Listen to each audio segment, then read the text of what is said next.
이번 시간에는 상식으로 알아두면 좋은 소멸시효에 대해서 알아보는 시간을 갖도록 하겠습니다. 소멸시효는 권리를 행사할 수 있음에도 불구하고 일정 기간 권리를 행사하지 않을 경우에 청구권이 시효로 소멸되는 그런 제도입니다. 우리가 흔히 놀고 먹고 마시는 채권에 대해서는 단기 소멸시효 1년이 적용됩니다.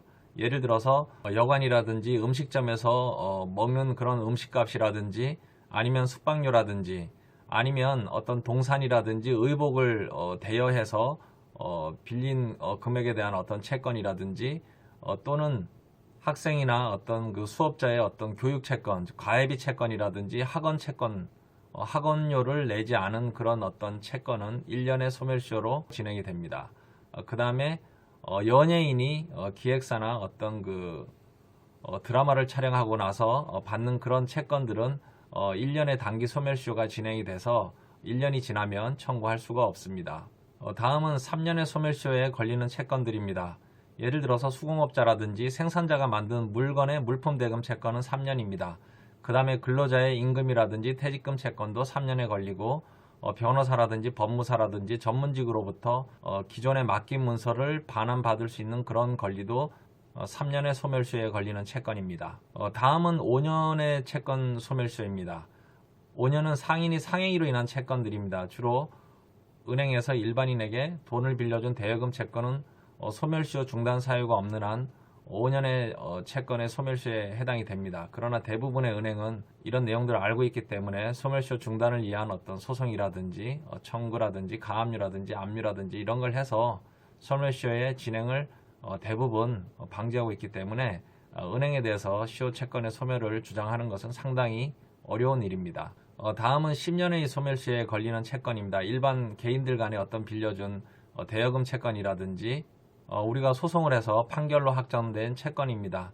예를 들어서 1년이라든지 아까 얘기한 것처럼 1년이나 3년이나 5년에 해당되는 채권이라 한다 하더라도 법원을 통해서 소송을 제기한 이후에 판결로 확정된 채권은 10년으로 연장이 되는데 이러한 채권들은 전부 판결로 확정된 채권은 10년의 소멸시효에 해당이 됩니다. 그 다음에 이제 공탁금이라든지 공탁금에 대한 어떤 이자라든지 이거에 대한 어떤 채권도 10년에 해당이 됩니다.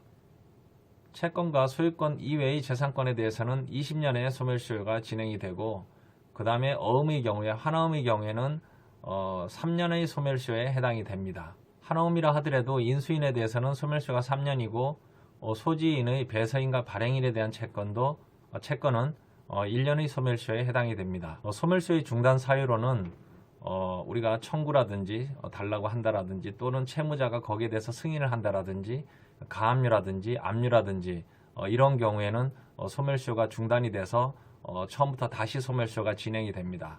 저희 사무실에서 처리한 사건은 이 사람이 갯돈과 빌려준 돈을 못 받았습니다. 그런데 17년 만에 지하철역에서 만나서 그 사람에 대해서 추궁을 하고 그 다음에 집까지 따라가서 결국은 차용증을 얼마 정도 주겠다라고 어떤 그 차용증과 확인서를 받았습니다. 그래서 그때로부터 소멸시효가 중단이 돼서 이 사람이 돈을 준다고 차용증을 다시 쓰고 확인서를 쓴 것은 채권의 승인에 해당이 됩니다.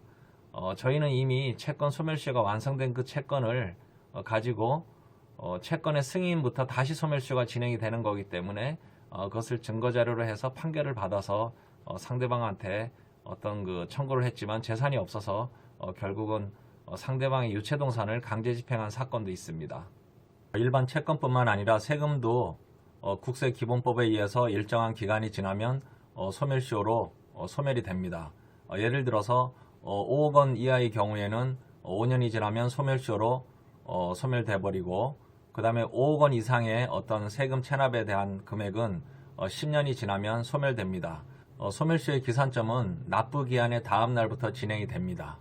국세기본법에 의해서 소멸시효가 중단이나 정지되는 경우가 있습니다. 소멸시효가 중단되는 경우는 독촉 절차라든지 또는 압류라든지 납세고지나 독촉 절차나 채고 또는 압류 절차 이런 경우에는 소멸시효가 중단이 되고 징수회라든지 분할납부라든지 이런 경우에는 기간이 지나야지만 소멸시효가 진행이 됩니다.